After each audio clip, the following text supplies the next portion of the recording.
बाला, मेरे जख्म को तो बांध रही हो, तुम्हारे जख्म का क्या? लाओ दिखाओ मुझे, उस पर तो मरहम भी नहीं लगा। क्या किया उन काफिरों ने तुम्हारे साथ? कितनी तकलीफ पहुंचाई उन्होंने तुम्हें? उसने हमें इससे ज्यादा तकलीफ दी है। ये दर्द कुछ नहीं उसके सामने। इन जख्मों की तरह ये सब भी खत्म हो जाएगा, फिक्र मत करना। हम दोनों की तकलीफें खत्म हो जाएंगी इंशाल्लाह। हमारी बेटी जिंदा है उस्मान, वो उस शैतान की मुट्ठी में है।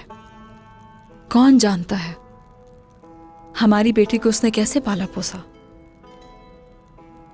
अकल तस्लीम नहीं कर रही, अभी तक अकल तस्लीम नहीं कर रही।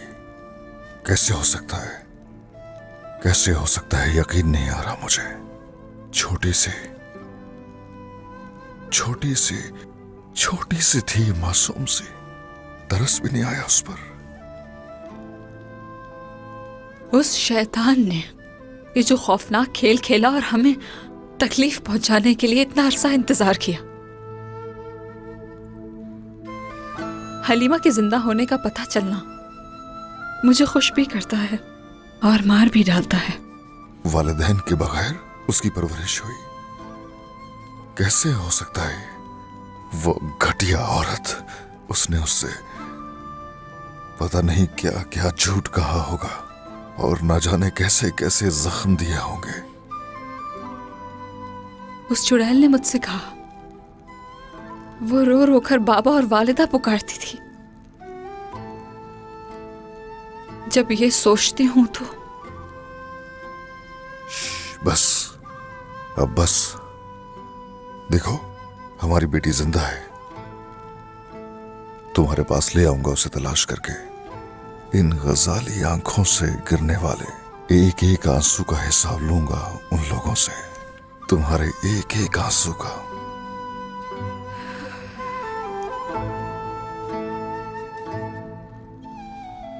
उस्मान, मैंने इस हवाले से बच्चों को कुछ नहीं बताया।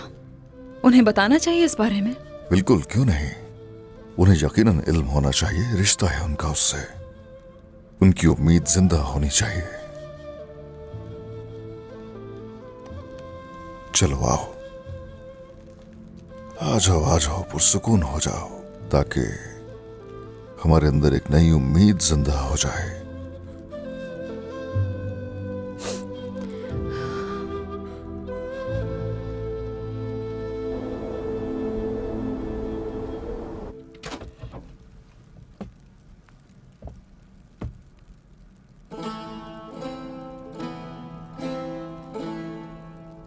जो काफिला लूटा था, ये सारी वही माले गनीमत है जनाब। बाबरकत शिकार था। तुम जानते हो कि गनीमत में से सबसे ज्यादा हिस्सा एक बेहतरीन जंगजू ही हासिल करता है। माले गनीमत तकसीम किया जाए। इजाजत है सरदार। आ जाओ। अयाज सरदार, काई कबीले से बुरहान सरदार आपसे मिलना चाहते हैं।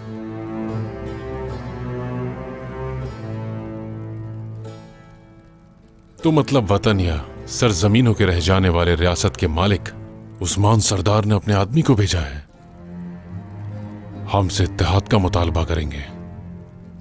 उस्मान सरदार से इत्तेहाद का मतलब उन खूंखार मंगोलों का सामना करना होगा हमें।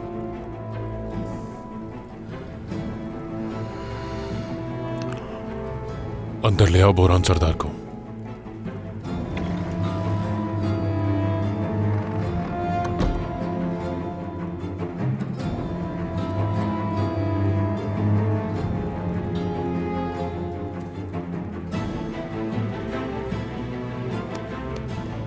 अस्सलामुअलैकुम अयाज साहब। वालेकुम अस्सलाम बुरहान साहब, खुशामदीद। शुक्रिया। उस्मान साहब के हुक्म पर आया हूं।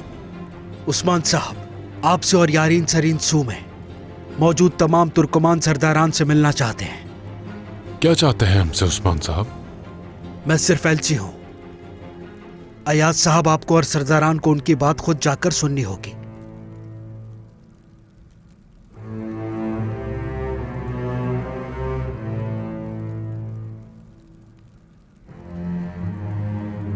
तो फिर बताइए या साहब,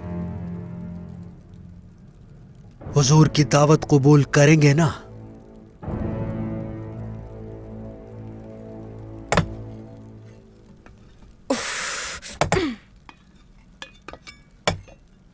बाबा पाए बहुत शौक से खाते हैं, लेकिन अभी पकाना शुरू करेंगे तो ही सहरी तक बनेंगे।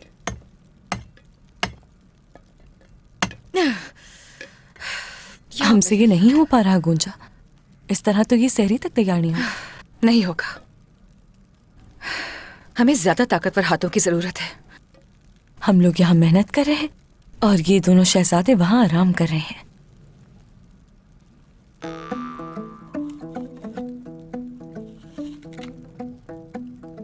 अलाउद्दीन साहब, चलो भाई, सुना तुमने? तुम्हें साहब कहा है? सुन लिया भाई, मैंने सुन लिया। तो जाओ। लेकिन आप भी तो देखें। और हान साहब, बोलो फरा खातून। लग रहा है आपको बहुत थकान है। नहीं तो।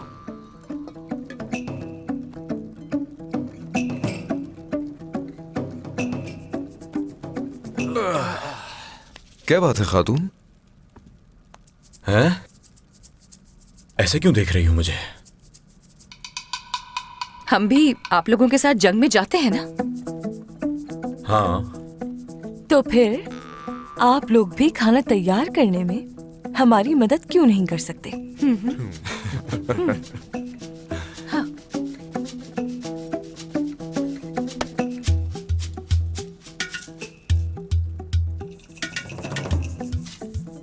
वाकई सच कह रही हो? खाना हम तैयार करेंगे। गुंजा मत करो, ये कैसा मजाक है? कैसा मजाक? बहुत संजीदा है हम तो। ये काम तो चलते ही रहेंगे। मैदाने जंग में आप दोनों बहुत से जांबाजों की कमान संभालते होंगे, मगर इन शहजादियों को संभाल नहीं पा रहे बिल्कुल भी। फातिमा, चलो खाना कैसे तैयार होता है इन्हें दिखाते हैं। आ जाओ। दिन अच्छा गुजरे आपका। हाँ चले, हम भी देखें जरा। खाना तो बना लेंगे भाई। हाँ हम बैठते हैं। मगर ये सोच लें, इसके बाद सिपाहियों की बातों से कैसे बचेंगे? भाई, हाँ। कुछ नहीं होगा। क्या बाबा हमारे लिए इसी तरह खाना नहीं बनाया करते थे? और मुझे ये भी याद है कि आप लोग कैसे आटा गूंथते थे। फातिमा मजाक कर रही है। ये चलो। ऐसी ही है। या अल्लाह। जल्दी करें।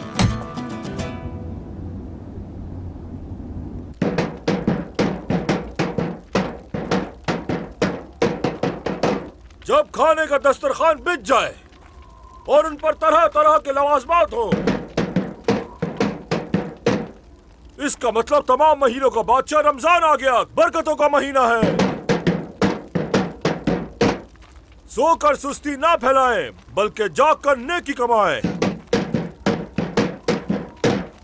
जैर कुताए सरदार आपको जगाने के लिए आ गया है। आप लोग फिक्र ना करें।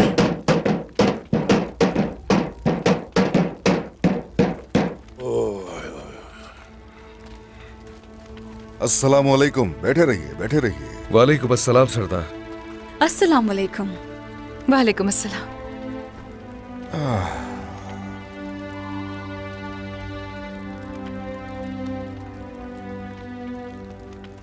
हम बेशक कई तूफानों और कई मुश्किलात से गुजरे हैं, लेकिन अपने रब का शुक्र अदा करता हूं कि हर मोड़ पर उसने हमें निजात दिलाई है।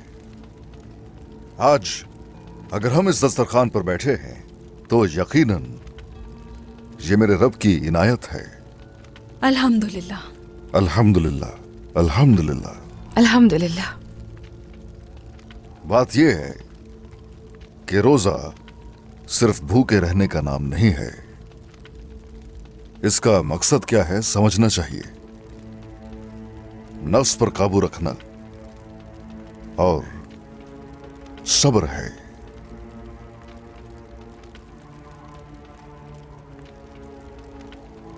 बाला, तुम लापता थी, ये घर बेसहारा था। रब का शुक्र है कि उसने तुमसे फिर मिला दिया। अब तुम साथ हो। शुक्र है रब का। तो चलिए, आप सबको सहरी मुबारक हो। बिस्मिल्लाहिर्रहमानिर्रहीम। चलिए शुरू कीजिए। बिस्मिल्लाहिर्रहमानिर्रहीम। लो बेटी। ये लो मेरे। बहुत शुक्रिया भाई। बिस्मिल्लाहिर्रहमानिर्रहीम। ये लो फातिमा। शुक्रिया भाई। बहुत शुक्रिया। हमें रमजान अल मुबारक तक पहुंचाने वाले अल्लाह का शुक्र है। शुक्र है उस रब का। शुक्र है उस जात का। बाला खातून, हाँ बेटी। उस औरत ने जिंदान में आपको नुकसान तो नहीं पहुंचाया था? बहुत डर लग रहा था मुझे। नहीं बेटी, मैं उस जिंदान में ज्यादा दिन नहीं रहूंगी। मैं जानती थी मेरा उस्मान मुझे वहां नहीं छोड़ेंगे, जानती थी। ऐसा ही है तो मैं कैसे छोड़ सकता था? और फिर मेरा खानदान।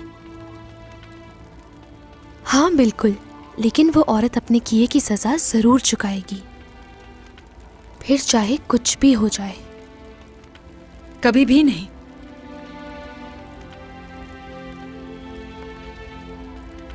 बोलो फिरा, बेटी तुम्हें आराम करना चाहिए था। ये पहली सर ही आप लोगों के साथ करना चाहती थी मैं, और फिर मैं भी रोजा रखना चाहती हूँ। बोलो फेरा, तुम चाहो तो जरूर रोजा रख सकती हो। बिल्कुल भी नहीं, तुम रोजा नहीं रख सकती। अगले साल इंशाल्लाह। हाँ हाँ, वालिदा ने ठीक कहा, मैं भूल गया था। नामुमकिन है। भूल गए? हाँ, क्या? हाँ, नहीं होलोफेरा, वो तुमने अचानक रोजे का जिक्र किया तो इसलिए मैंने कहा कि रोजा रख लो। भूल गया था मैं। माफ करना मेरी प्यारी होलोफेरा। मैं तो कहता हूं सुबह शाम खाओ, दोपहर में 2 बार खाओ, जब जब तुम्हें भूख लगे पेट भर कर खाओ। भाई। हाँ भाई। तो क्या अब आप एक एक लुकमा गिनेंगे मेरा? होलोफेरा। भाई। हाँ कहो। मेरे ख्याल से खाना खा ले, यही बेहतर होगा आपके लिए।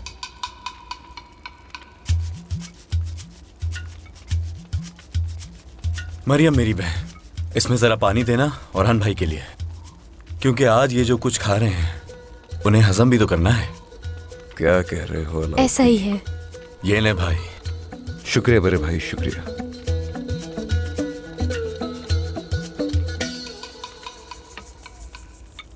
माशाल्लाह माशाल्लाह माशाल्लाह। शुक्र है सब खैरियत से हैं, एक दूसरे के साथ हैं। बरसों पहले हमारे खैमों में आग लगी। उस आग की जो राख थी बागीचे में बदल चुकी है। ऐसे ही ना बाला?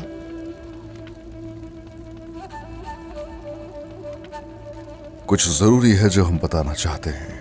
जो कुछ बताने वाले हैं सुनकर तुम हैरान हो जाओगे, मगर वो हकीकत है। तुम्हारी बहन हलीमा अभी जिंदा है। हाँ? क्या? जिंदा है, हाँ।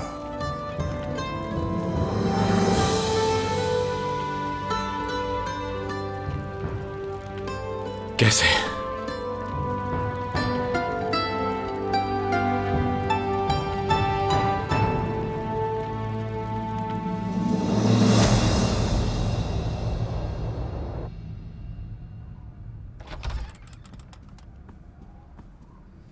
आओ या सरदार आओ।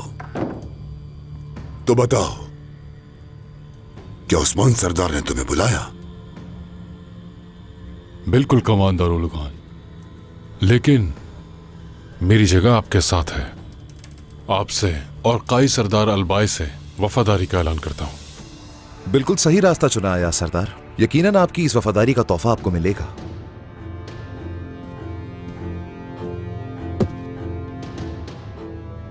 मेरे पैरों के नीचे ना आने वाला मेरे गजब की वजह से जलकर राख हो जाएगा।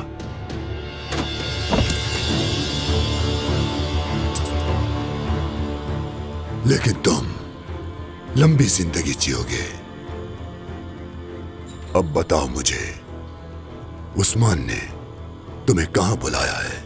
जरीन सो में बुलाया है। तमाम सरदारान वहां इकट्ठे होंगे और उस्मान भी वहां आएगा। अपने हजम से बहुत बड़ा काम कर रहे हो अयाज। अब वहां जाओ जहां उस्मान ने तुम्हें बुलाया है और ऐसा जाहिर करोगे गोया जैसे कुछ हुआ ही नहीं। और हाँ,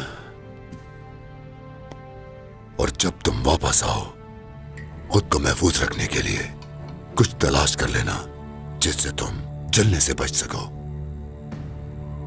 उस जिरगे में उस्मान का सर तन से जुदा कर दिया जाएगा। सिर्फ मुझे नहीं, दूसरे तुर्कमान सरदारान को भी हिरासा नहीं करना चाहिए।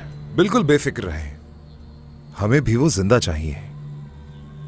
आपका इनाम सिर्फ ये सोना नहीं होगा।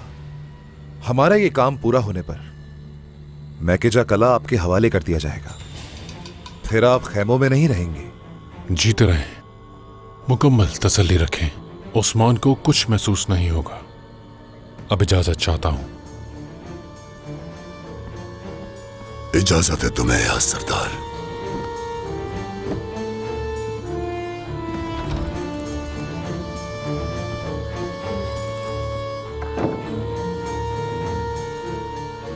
इन सरजमीनों में सबसे आसान काम बुरे लोगों को खरीदना है अलबाए। ये लालची भेड़िए उस्मान का अंजाम साबित होंगे।